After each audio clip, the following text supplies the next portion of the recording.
Russia के लिए पीछे हटना डोमेस्टिक टर्मोइल का भी रीजन बन सकता है।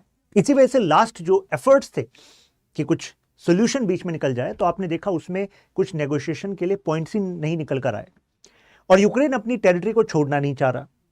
और रशिया और यूक्रेन में जो गैप है वो इतना बड़ा है कि रशिया का जो सुपर पावर स्टेटस रशिया दोबारा से प्रोजेक्ट करना चाहता है उसके तो तार तार हो जाएगा। और ह्यूमन हिस्ट्री में जो मेजर ट्रांजिशन हुए हैं वो अपने आप को सही साबित करने की चाह में हुए हैं। और यहां पर मुझे याद आते हैं एक स्कॉलर नीचे, जर्मन स्कॉलर, और आज हम जर्मनी का ही किस्सा बताने वाले हैं। क्या इसमें कनेक्शन बन रहा है आज? तो नीचे का कहना था कि उबरमेंश, मतलब ये कॉन्सेप्ट के साथ उन्होंने क्या बताया कि जो विल टू पावर है वो विल टू लाइफ से बड़ी है। ये समझ लीजिए कि अपने आप को सही साबित करने के लिए अगर अपने आप को बलिदान करना पड़े तो लोग कर देते हैं, देश कर देते हैं। और आमतौर पर आपको ही लगता है कि कॉन्फ्लिक्ट में ऐसा ही होता है, जिस वजह से बीच का रास्ता निकालने को तैयार ही नहीं होते कई देश, जब तक कि फैसला एक तरफा ना हो जाए। कुछ ऐसा ही यहां पर दिख रहा है। रिसेंट अपडेट क्या है, जर्मन जो नए चांसलर आए मिस्टर मर्श, उन्होंने कहा कि जैसे यूएस, यूके, इन सब ने जो पहले बैरियर्स लगाए हुए थे कि इनके जो वेपन्स यूक्रेन को दिए हैं आप रशिया की टेरिटरी पर नहीं यूज कर सकते, उन वाले रेस्ट्रिक्शंस को रिलैक्स कर दिया है। तो जर्मनी ने कहा कि हम भी अब रिलैक्स कर रहे हैं। अब आप कहेंगे इसमें फिर जर्मनी का ही नाम क्यों आ रहा है? What is the report? तो एक्चुअली बर्लिन ने, मतलब जर्मनी ने ये कहा है कि जो हमारा टॉरस मिसाइल है ना, एक तो उसका यूज हम यूक्रेन को अलाउ कर सकते हैं कि वो रशिया की टेरिटरी में भी यूज करे। इससे पहले आपको बता दूं, यूएस एंड यूके तो उनकी मिसाइल्स हैं यूक्रेन के पास, लेकिन वो ये कहते रहे हैं कि जो आपका यूक्रेन का पार्ट रशिया ने अपने अंडर लिया है ना, आप उस पर इसका इस्तेमाल कर दीजिएगा। मैं 2022-2023 की बात कर रहा हूं, क्योंकि अपडेटेड स्टेटस जो है नवंबर 2024 के बाद क्या हुआ वो सब अभी मैं स्टेप बाय स्टेप आपको समझाने वाला हूं। तो इनिशिएशन कैसे होती है कि भाई हम मिसाइल तो दे रहे हैं आपको, जैसे कि स्कैल्प मिसाइल, या यूएस दे रहा था ATACMS मिसाइल, लेकिन कहा आप रशिया की टेरिटरी के अंदर यूज नहीं करेंगे, केवल यहीं यूज करेंगे। ऐसा क्यों? क्योंकि अगर हमारे दिए गए वेपन आपने रशिया की टेरिटरी के अंदर यूज करे तो रशिया कहीं हम पर कुछ एस्केलेशन ना कर दे। तो आपका साथ तो देना चाहते हैं, लेकिन साथ आपका दे रहे हैं कि आपकी टेरिटरी को आप कब्जे से छुड़वा सको, मतलब वो आप आजाद करा सको, उसके लिए दे रहे हैं। लेकिन बार बार जेलेंस्की कहते रहे कि भाई आपने रेस्ट्रिक्शन लगा रखी है, रशिया बढ़े जा रहा है। अरे जब तक मैं उसके अंदर जाकर उसके जो स्ट्रेटेजिक एसेट्स हैं उनको स्ट्राइक नहीं करूंगा तो रशिया बैकफुट पर जाएगा क्यों? और रशिया बैकफुट पर नहीं जाएगा तो कब तक मैं अपने ही देश में कुछ स्पेसिफिक लोकेशंस पर जहां पर रशियन मिलिट्री बिल्डअप है वहां पर अटैक करता रहूंगा? क्योंकि पीछे से तो बिल्डअप आता ही रहेगा। क्यों ना रूट पर स्ट्राइक किया जाए? तो भाई जेलेंस्की का लॉजिक तो था बात का, लेकिन ये अपने आप रिस्क नहीं लेना चाहते थे। अभी जर्मनी ने क्या अपडेट दिया है? 2 अपडेट दिए हैं। नंबर 1, जो टॉरस मिसाइल है, जिसकी जो मतलब लॉन्ग रेंज मिसाइल है, लॉन्ग रेंज क्रूज मिसाइल है, 500 किलोमीटर तक ये मारक क्षमता रखती है। समझ लीजिए कि अभी तक जो इनके पास कैपेसिटी थी वो 250 किलोमीटर थी, लेकिन वो 500 हो जाएगी। दूसरा सबसे बड़ी बात, यहां पर जर्मनी कह रहा है ऐसा करते हैं यूक्रेन, हम आपको indigenous long range missile development में हेल्प करेंगे, जिसके बाद आपको हमारी सुननी ही नहीं पड़ेगी। क्योंकि अभी तो हम मिसाइल दे रहे हैं तो कंडीशन सारा टेस्ट, कहीं हम पर अटैक ना कर दे रशिया। लेकिन अगर आपके घर में ही बनवा देंगे, आप ही बनाएंगे, तो फिर तो हमारी सुननी ही नहीं पड़ेगी ना। तो फिर आप चाहते हो कि इस तरीके से रशिया बैकफुट पर आ जाएगा, तो चलो करके दिखा देना इस तरीके से। अब इसी के जवाब में एक्चुअली रशिया की जो ऑफिशियल जो मीडिया है ना रशिया का, तो वहां से जो उनकी एडिटर इन चीफ हैं उन्होंने एक स्टेटमेंट दी है कि रशियन ऑफिसेज में ये बातचीत चल रही है कि अगर टॉरस का इस्तेमाल हुआ तो पहली बात तो यूक्रेन के पास कैपेबिलिटी नहीं है कि वो जर्मनी मिलिट्री पर्सनल्स के बिना टॉरस का इस्तेमाल रशिया पर कर सके। कारण इनका कहना है, मतलब जो रशिया सोच रहा है, रशिया का कहना है कि इनको यूएस और यूके के सैटेलाइट्स, लोकेशंस, उस सब का इस्तेमाल यूक्रेन की मिलिट्री के साथ करना पड़ेगा। तो अगर टॉरस यूज होगा तो हम मानकर चलेंगे कि यानी कि ये स्ट्राइक में जर्मन पर्सनल्स और जर्मन वेपन दोनों इस्तेमाल हुए हैं। और अगर जर्मन पर्सनल्स इन्वॉल्व हैं, जर्मन वेपन भी इन्वॉल्व है, और वो डायरेक्ट स्ट्राइक करने की क्षमता रखता है मॉस्को पर, क्योंकि भाई यूक्रेन के बॉर्डर से जो मॉस्को की दूरी है वो 450 किलोमीटर है, और ये कितनी मारक क्षमता कितनी दूर तक मार सकती है, ये 500 किलोमीटर। तो भाई साहब आपने तो मॉस्को को कवर में ले लिया, और अगर मॉस्को कवर में आ गया तो फिर रशिया कह रहा है कि हमें भी स्ट्राइक के लिए तैयार होना होगा। देखिए, इससे पहले अगर मैं कई कॉन्फ्लिक्ट्स का आपको जिक्र बताऊं, even world war 1, world war 2, या इसके अलग भी अगर रीजनल कॉन्फ्लिक्ट्स की बात करें से इन मिडिल ईस्ट, तो कितने कॉन्फ्लिक्ट्स ऐसे हैं लग रहा था कि नहीं होगा, बस बस हो गया, लेकिन एकदम से एक छोटी सी चिंगारी कैसे इतने बड़े वॉर में बदल गई, ये लोगों ने एक्सपेक्ट नहीं करा था उस समय। मैं खुद रशिया यूक्रेन कॉन्फ्लिक्ट की बात बता दूं, जब रशिया बॉर्डर पर बिल्डअप कर रहा था उस समय कितने सारे जो टॉप मोस्ट जर्नल्स हैं इंटरनेशनल रिलेशंस पर, उसके जो एक्सपर्ट्स थे, वो कह रहे थे ये केवल बिल्डअप है। गेम थ्योरिस्ट कह रहे थे, जो मैं इंटरनेशनल रिलेशंस में पढ़ाता भी हूं, चिकन गेम थ्योरी, वो कह रहे थे ये केवल एक्चुअली टैक्टिक है रशिया की टू प्रेशराइज यूक्रेन कि वो नेटो का मेंबर बनने की डिमांड ना करे। रशिया क्यों करेगा भाई, रशिया क्यों इंटरवीन करेगा, क्यों ऑपरेशन करेगा यूक्रेन में, कर ही नहीं सकता। हमने पूछा क्यों नहीं कर सकता, तो वहां पर भी थियरी थी। इंटरनेशनल रिलेशंस के स्कॉलर कहने लगे, स्पेशली वेस्टर्न स्कॉलर्स, अरे देखो यार नॉर्थ स्ट्रीम पाइपलाइन में रशिया जर्मनी दोनों साथ में है, रशिया की इतनी बड़ी इकोनॉमी चल रही है यूरोप में एक्सपोर्ट करके, वो क्यों अपने जॉब पर अपनी जॉब लॉसेस करेगा, इंडस्ट्रीज को तबाह करेगा। लेकिन फिर भी रशिया ने इंटरवीन करा कि नहीं करा, करा। क्यों? क्योंकि भाई साहब जब सिक्योरिटी पर बात आती है तो उसके बाद इकोनॉमी साइडलाइन करके पहले देश को सिक्योर किया जाता है। अगर देश ही सुरक्षित नहीं है तो क्या होगा। तो यहां पर पुतिन का मानना था कि भाई नेटो की फोर्सेस अगर यूक्रेन के बॉर्डर पर आ गई तो फिर तो कुछ भी नहीं बचेगा ना हमारे लिए, और यूएसए को अगर बड़ी पावर बना रहना है तो रशिया को विलेन दिखाना है, विलेन दिखा दिखाकर वो अपने साथ में लेगा इन यूरोपियन देशों को। तो अल्टीमेटली इसी वजह से यहां पर आ रहा है ये। तो इसी वजह से दे आर प्लानिंग कि भाई जर्मनी पर हम स्ट्राइक कर सकते हैं। अब जरा इसके पूरे डायनेमिक्स को समझते हैं। देखिए लिमिटेशंस जो है, यूक्रेन अब रशिया के अंदर अटैक कर सकता है ATCMS से भी, स्कैल्प से भी, और आने वाले दिनों में टॉरस से भी, जो अभी जर्मनी से अपडेट मिली है।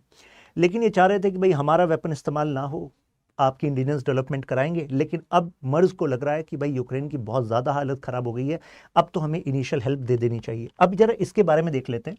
ये actually long range air to surface cruise missile है। क्रूज मिसाइल करीब जो है ये ज़मीन से 70 किलोमीटर तक ऊपर तक ये ऐसे चलती है, मतलब ballistic missile long range projectile में जाती हैं और ये पैरेलल टू सरफेस चल सकती है। और यहाँ पर जो आप देख रहे हैं इसमें वॉरहेड की कैपेसिटी करीब 480 किलोग्राम की है।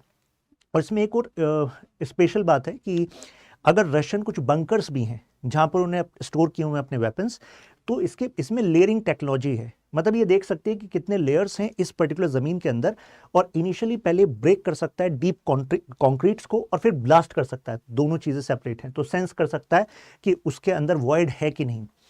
तो ये मतलब सिचुएशन जो है यूक्रेन के फेवर में कर तो सकती है मिसाइल काफी हद तक। फिर आप कहेंगे कैसे सर, मतलब S-400 हमने देखा कैसे इंडिया के फेवर में हेल्प करी, एयर डिफेंस मिसाइल सिस्टम हमने रिसेंट देखा, और वो तो हमने खुद रशिया से लिया है।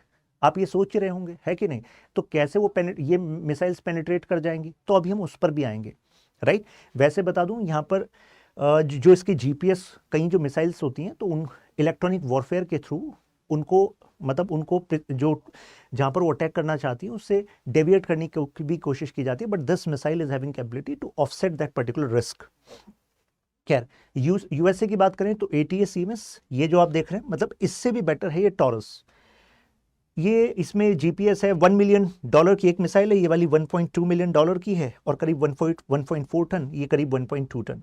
तो यूक्रेन सेल्फ डिफेंस में इसको अब तक इस्तेमाल कर रहा था, लेकिन नवंबर 2024 में बाइडेन एडमिनिस्ट्रेशन ने जाते जाते कह दिया अरे कोई दिक्कत नहीं है, अगर तुम रशिया के अंदर आप अटैक करना चाहते हो 250 किलोमीटर तक ये यूज़ हो सकती है, तो आप कर दो। तो इसी वजह से ट्रंप कह रहे थे कि यार ये तुमने जाते जाते क्या कर दिया, एस्केलेट कर दिया रशिया यूक्रेन कॉन्फ्लिक्ट को, और फर्दर एस्केलेट कर दिया, और शायद इसका नेगेटिव इंपैक्ट यूएसए पर भी पड़ जाए। अब जर्मनी और यूएसए ने इनिशियली कह दिया था हम तो नहीं करेंगे, तो यूक्रेन ने उस समय क्या करा, यूक्रेन ने यूज़ किया लॉन्ग रेंज ड्रोन्स। इन्होंने इंडिजिनसली डेवलप करना स्टार्ट कर दिया, और उसके थ्रू इन्होंने एक यहाँ पर अंदर की साइड इनका एक एयरबेस पड़ता है, मैं आपको शो करूंगा, वहाँ पर अटैक भी किया। अब आप कहेंगे ड्रोन्स, तो इससे क्या खासा नुकसान हुआ होगा। वैसे बता दूं यहाँ पर 2 फ्लॉज हैं इन ड्रोन के। पहला, एक तो इंटरसेप्शन रेट हाई है, यानी कि यूक्रेन की तरफ से अगर लॉन्ग रेंज ड्रोन्स यूज़ किए गए कि आप इंटीरियर वाले उन उन एयर बेसिस पर अटैक करेंगे जहां से कि रशिया आप पर अटैक कर रहा है, तो पहले से वो इंटरसेप्ट हो जाते हैं आपके एयर डिफेंस मिसाइल सिस्टम से। दूसरा, payload capacity is less. Payload capacity less होने की वजह से जो इम्पैक्ट आप डाल सकते हैं रशिया के क्रिटिकल एसेट्स पर वो बहुत कम है। तो यानी कि कोई स्ट्रेटेजिक डेंट नहीं कर रहे आप रशिया पे by using this long range drones. तो एक बात तो पता लग गई कि भाई यूक्रेन इस पर टोटली डिपेंड नहीं हो सकता, लेकिन एक तरीके से यूज हो सकते हैं। एग्जांपल, मान लीजिए 4 से 5 लाख का एक ड्रोन है, वॉरहेड कैपेसिटी लेस है, ठीक है, एम्यूनिशन इज लेस, लेकिन अगर आपने स्वार्म टेक्निक का इस्तेमाल किया जो हमास ने किया और जो यूक्रेन प्लान भी कर रहा है अकॉर्डिंग टू सम रिपोर्ट्स, तो ऐसे में एंटी मतलब जो एयर डिफेंस मिसाइल सिस्टम है उसकी एक मिसाइल मान लीजिए है 1.5 करोड़ की, तो भाई साहब आपके 5-8 लाख के ड्रोन को गिराने के लिए अगर 1 करोड़ की या 80 लाख की मिसाइल यूज हो रही है, तो आपको नहीं लगता कि आप रशिया के रिसोर्सेज को सिग्निफिकेंटली डिप्लीट कर सकते हैं? तो ये जो वॉरफेयर है ये फिर एक दूसरे की इकोनॉमी को नुकसान पहुंचाने का भी है कि नहीं? तो वहां पर इसका इस्तेमाल है। लेकिन एक बात पता लग गई कि ये तो चलो आप इसलिए इस्तेमाल कर सकते हैं, लेकिन अल्टीमेटली आपको जर्मनी, यूएस से यूके की जो मिसाइल्स है उसकी जरूरत है। जैसे जनवरी की मैं रिपोर्ट बताऊं, जनवरी 2025 की, तो कहा जा रहा है कि इनके पास 80 ACMS भी काफ़ी कम है। जो इनिशियल इनको सप्लाई हुई थी 40 हुई थी, और अभी लगभग कितनी बची हुई उसका कोई ऑफिशियल डेटा नहीं है। बट लास्ट जब जेलेंस्की वहाँ पर गए थे यूएस से, जो काफ़ी चर्चा में भी हुआ था कि ट्रंप ने थोड़ा बेइज्जती कर दी थी जेलेंस्की की, तो उस समय मतलब इट वाज देयर डिमांड कि यार 80 CMS हमें दो तो सही, कम से कम 250 किलोमीटर तक मारक क्षमता वाली, लेकिन यूएसए ने नहीं दिया। तो यानी कि 80 CMS इनके पास ऑलरेडी काफ़ी कम है, वो कोई क्रेडिबल चैलेंज दे नहीं पाएगी। तो अब इनकी जो होप है वो एक तो स्कैल्पेल से है, मतलब आपकी शैडो स्टॉर्म से है, और आपका दूसरा टॉरस से है। एक नेपच्यून का भी आइडिया दे रहे हैं, बताऊंगा अभी मैं। खैर, अब रशियन की स्ट्रेटेजी देखिए क्या है। रशिया ने कहा ठीक है, जब हमें पता है कि तुम्हें एक पर्टिकुलर लिमिट के बाद तुम्हारे पास मारक क्षमता ही नहीं है, तो रशिया ने क्या करा, अपने जो स्ट्रेटेजिक एसेट्स हैं यानी कि एयर बेसेस, तो अल्टीमेटली अपने एसेट्स को ना फार ईस्ट में डाल दिया, या फिर मिडिल ईस्ट, जो मिडिल वाला पार्ट है रशिया का, वहां पर स्टेशन कर दिया। मैं एग्जांपल देता हूं, जैसे ये देखिए, ये एंजल्स 2 एयरबेस, तो जो फॉरवर्ड सप्लाई होती है बॉम्बर्स की वो एंजल्स 2 से होती है और एक ये वाले एयरबेस से होती है। तो यहां तक यूक्रेन का एक ड्रोन पहुंच गया था। तो उसके बाद इन्होंने जो अपने बॉम्बर्स हैं, वो एयरक्राफ्ट जो बॉम्बिंग के लिए इस्तेमाल किए जाते हैं, उनको उन्होंने भेज दिया यहां पर। ये हो गया रशिया का फार ईस्ट, यूक्रेन का एंड बेलाया। और जो कितनी दूर है ये, करीब 6000 किलोमीटर दूर है यूक्रेन से। तो यूक्रेन के बॉर्डर से इतना दूर इन्होंने स्टेशन कर दिया अपने बॉम्बर्स। जब स्पेसिफिकली इनको बॉम्ब करना होता है तो ये यहां से फिर जाकर वो फॉरवर्ड एयर बेसिस पर लेकर जा रहे हैं और फिर जाकर अटैक कर रहे हैं। तो इसका मतलब यह है कि यूक्रेन की जो मिसाइल्स हैं, अगर टॉरस की बात कर लें तो टॉरस की क्षमता से भी बहुत दूर है कि नहीं? अरे भाई 500 किलोमीटर तक वो मारक क्षमता रखता है, 6000 किलोमीटर दूर कर दिया, क्योंकि रशिया अपनी ज्योग्राफी पर खेल रहा है। तो एक तरीके से रशिया ने अपनी जो ऑपरेशन स्ट्रेटेजी है उसमें बना ही लिया ये कि भाई जो इनकी लिमिट है उसके बियॉन्ड ही हम अपने एसेट्स को स्टेशन करेंगे, जिससे कि फॉरवर्ड पर तो उनका खर्चा होगा, लेकिन जो बैकफुट है, मतलब जहां से सप्लाईज होनी है, वो लगभग उनका सिक्योर रहेगा। तो उसके मेंटेनेंस में उनका खर्चा कम रहेगा, उस पर नुकसान कम रहेगा। ये इनकी स्ट्रेटजी रही है, राइट? ये वो कर रहे थे कि जो मोर वैल्यूड एसेट्स हैं उनको थोड़ा बाहर रखो। अब इससे रशिया को एडवांटेज तो मिली है भाई, है कि नहीं? अब ये अपडेट आ गया था, जैसे इन्होंने 80 CMS अलाउ किया, उसके बाद जर्मनी ने अलाउ किया। अब रशिया बातचीत करने लग गया कि भाई जर्मनी अगर डोमेस्टिक मैन्युफैक्चरिंग को सपोर्ट करेगा तो अल्टीमेटली फिर हमारा जो बैकफुट पर रखने वाली स्ट्रेटजी है कहीं वो चैलेंज ना हो जाए। आप कहेंगे कैसे? क्योंकि 6000 और 4000 किलोमीटर तो अब भी मतलब काफ़ी दूर है, वहाँ तक कैसे मारक क्षमता रखेगा? अरे भाई साहब, बचाना केवल उन बॉम्बर्स को छोड़ना है, केवल फाइटर जेट्स को छोड़ना, बचाना तो मॉस्को को है, और मॉस्को तो 450 किलोमीटर है यूक्रेन के बाउंड्री से। तो कहने का मतलब है मॉस्को को सिक्योर करना है, और उसमें चैलेंज क्या बन रहा है? जर्मनी बन रहा है। क्योंकि एक और इन्होंने मिसाइल इन्होंने जेलेंस्की ने डिक्लेयर करी है, वो है नेपच्यून। वो कह रहे हैं कि इसकी जो मारक क्षमता है वो 1000 किलोमीटर है, 1000 किलोमीटर। एक्चुअली वो पहले एक एंटी शिप मिसाइल थी, लेकिन एंटी शिप को वो कह रहे हैं कि उन्होंने ट्रांसफॉर्म करा है सरफेस टू सरफेस में। तो वो एक बड़ा चैलेंज हो सकता है, क्योंकि भाई फार ईस्ट में ना अटैक करो, लेकिन जो मिडल वाले एरियाज में इनके बेसेस हैं प्लस मॉस्को है, वो सब उसकी रीच में आ जाता है। तो ये इस वजह से रशिया के लिए एक चैलेंज बन गया है। अब आप कहेंगे तो फिर इससे दिक्कत क्या है, मतलब ठीक है यूक्रेन मारक क्षमता रखता है, उससे होगा ही क्या। मुद्दा ये है कि अल्टीमेटली जब कॉन्फ्लिक्ट होता है और कॉन्फ्लिक्ट में अगर किसी के एग्जिस्टेंस पर बात आ जाती है और ऐसे देश के जो ऑलरेडी एक न्यूक्लियर पावर है, आपको नहीं लगता कि ऐसे में फिर वो न्यूक्लियर पावर का इस्तेमाल कर सकता है। इससे पहले भी 1.5 साल पहले ये डिक्लेयर कर चुके हैं कि भाई हम टैक्टिकल न्यूक्लियर वेपन्स का इस्तेमाल कर सकते हैं। टैक्टिकल न्यूक्लियर वेपन्स का मतलब होता है कि हम स्मॉल न्यूक्लियर वेपन्स का इस्तेमाल कर सकते हैं। स्ट्रेटजिक होता है जो वो 6 अगस्त 9 अगस्त 1945 हिरोशिमा नागासाकी में यूज हुआ था यूएसए से। लेकिन अगर एग्जिस्टेंस पर बात आ जाएगी तो शायद टैक्टिकल शो ऑफ से आगे जाकर वो स्ट्रेटजिक का इस्तेमाल ना कर दे। तो ये भी एक डर सता रहा है अभी काफी सारे लोगों को इन दिस रीजन।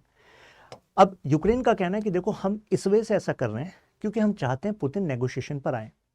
भाई यूक्रेन ने अगर नेपच्यून का भी इस्तेमाल कर लिया या टॉरस का इस्तेमाल कर दिया, ultimately relatively Russia has more power. तो कहां तक यूक्रेन को बैक करेगा नेटो, ये यूक्रेन को भी पता है। लेकिन कम से कम अगर मारक क्षमता मॉस्को तक है तो इस बहाने वो नेगोशिएट कर सकता है। नेगोशिएट क्यों करेगा, क्योंकि रशिया भी देखेगा यार, कॉस्ट बेनिफिट एनालिसिस देख करेगा कि यार मुझे नुकसान ज़्यादा है। तो लेकिन अभी ऐसा लग रहा है कि रशिया के लिए अलग तरीके से भी देखा जा सकता है कि कहीं एग्जिस्टेंस पर बात आ गई तो कहीं नेगेटिव इंपैक्ट ना पड़ जाए। अब इसके पास क्या क्या ऑप्शन है। ATCMS का जो रेंज है वो लगभग 250 है, ये बता दिया आपको, 250-300 के आसपास। और इससे पहले ये ATCMS का इस्तेमाल कर चुके हैं। यहाँ पर ये जो ब्रांस्क रीजन है ये यूक्रेन के बॉर्डर पड़ता है, यहाँ पर क्रस्क है, क्रस्क तक तो ये ऑलरेडी यूक्रेन की फोर्सेस आ गई थी रशिया के अंदर, और यहाँ पर इन्होंने अटैक करा था इसका। इससे पहले ये है स्टॉर्म शैडो अगेन, ये भी इसकी भी खास बात है, 250 किलोमीटर के आसपास 450 kg के आसपास म्यूनिशन और प्रिसीजन मिसाइल है। इसका इस्तेमाल इन्होंने रशिया की टेरिटरी के अंदर ही करा था। रशिया का जो ये एरिया है लुहांस्क डोनेस्क, तो यहाँ पर ये इसी के अंदर जो रशिया की फोर्सेस इकट्ठा हो गई थी वहां पर इसका इस्तेमाल किया था प्रिसीजन हिट में। लेकिन टॉरस जो है ये 500 किलोमीटर है, अभी आपको बताया। नाउ अब कीव का कहना है कि भाई जो जर्मनी से जो परसिस्टेंट हम रिक्वेस्ट कर रहे थे कि भाई हमें टॉरस अलाउ कर दो, तो ये इनको अलाउ कर देनी चाहिए, नहीं तो इसका नुकसान जो है बाकी देशों को ही है। आप कहेंगे ऐसा कैसे, क्योंकि जेलेंस्की का कहना है कि भाई मैं आपसे जो मिसाइल मांग रहा हूँ इससे मांग रहा हूँ क्योंकि मैं आपकी सिक्योरिटी का एक फ्रंटियर हूँ।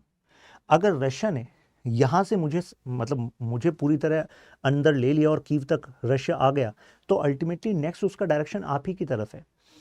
इनका कहना है कि जो ईस्टर्न यूरोप के नेशंस हैं, जिसमें से कुछ अब खुद नेटो का पार्ट भी बन गए हैं, इन सब का विलय, इन सब को एक करना, ये पुतिन का ड्रीम है। तो कह रहे हैं आपकी सुरक्षा मेरे से कनेक्टेड है, मैं सिक्योर नहीं रहूंगा तो आप तक ही पुतिन आएगा। So that is what they are saying. अब ये लॉन्ग नेपच्यून जो 1000 किलोमीटर वाली क्षमता वाली मिसाइल ये कह रहे हैं। अब लेकिन देखते हैं अब अगर फ्यूचर में यूज होता है तो यूक्रेन इज ऑल्सो गॉजिंग कि भाई कहीं ऐसा ना हो कि वो भी लॉन्ग रेंज मिसाइल्स का इस्तेमाल करके केवल डायरेक्टली कीव और फर्दर जो बॉर्डर से उसको सपोर्ट मिल रहा है कहीं वहां पर अटैक ना करने लग जाए, जो कि अभी फिलहाल रशिया नहीं कर रहा है। तो ये भी वो गॉज कर रहा है। अब स्ट्रेटेजिक टारगेट्स क्या क्या हो सकते हैं।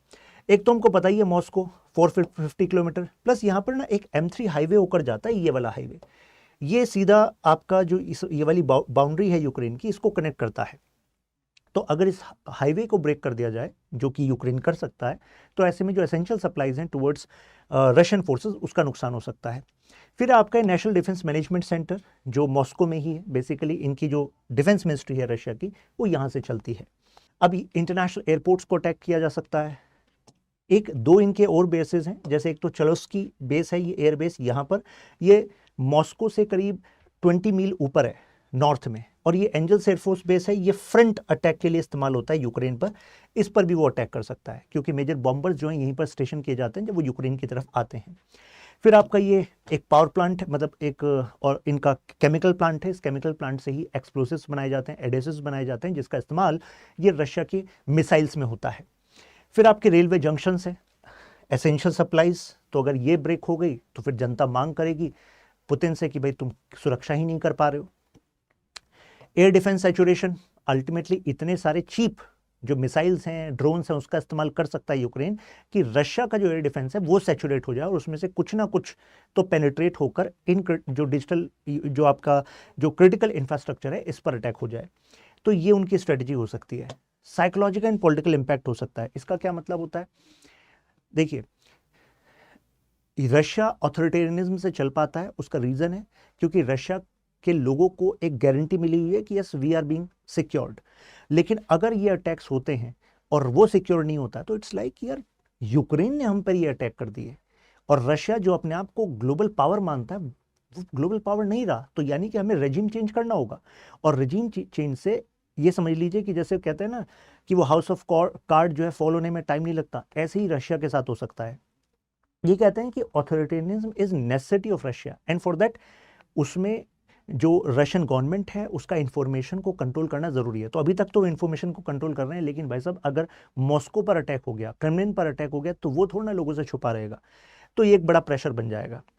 प्लस एक मोटिवेशन बन जाएगा यूक्रेन के लिए कि देखो भाई हमने मॉस्को तक अटैक कर दिया, यानी कि हम सब एक आ जाएं। कितने सारे जो रिफ्यूजीज बाहर चले गए हैं दोबारा से उनसे मुहिम कर सकते हैं कि वापस आ जाओ, लड़ो अपने देश के लिए। तो यानी कि सिचुएशन चेंज हो सकती है अगर ऐसा हुआ तो। Retaliatory option, direct strike. अब रशिया क्या कर सकता है? रशिया या तो डायरेक्ट स्ट्राइक करे, मैंने बताया कि टॉरस का इस्तेमाल तभी हो सकता है जब जर्मनी के मिलिट्री ऑफिशियल्स भी साथ दें यूक्रेन का, ऐसा रशिया का मानना है। तो भाई अगर तुम साथ दे रहे हो तो यानी कि you are directly striking Russia. तो अगर उसने अटैक कर दिया जर्मनी पर डायरेक्ट, तो भाई जर्मनी तो नेटो का मेंबर है, और नेटो का आर्टिकल 5 क्या क्या कहता है कि बाकी सारे जो नेटो के मेंबर नेशंस हैं वो अपने हथियार को पूल करके वो भी फिर काउंटर अटैक करेंगे उस थ्रेट पर, यानी कि रशिया पर। और अगर ऐसा हुआ तो भाई फिर तो ये कॉन्फ्लिक्ट एस्केलेट कर जाएगा, क्योंकि वे ऑलरेडी नो कि उधर other nuclear power north Korea वो भी अपनी फोर्सेस को ऑलरेडी भेज चुका है रशिया में। वो भी करीब 10,000 के आसपास लोग हैं जो कर्स्क वाला जो रीजन है रशिया का जहां पर यूक्रेन आ गया था वहां पर ऑलरेडी स्टेशन है।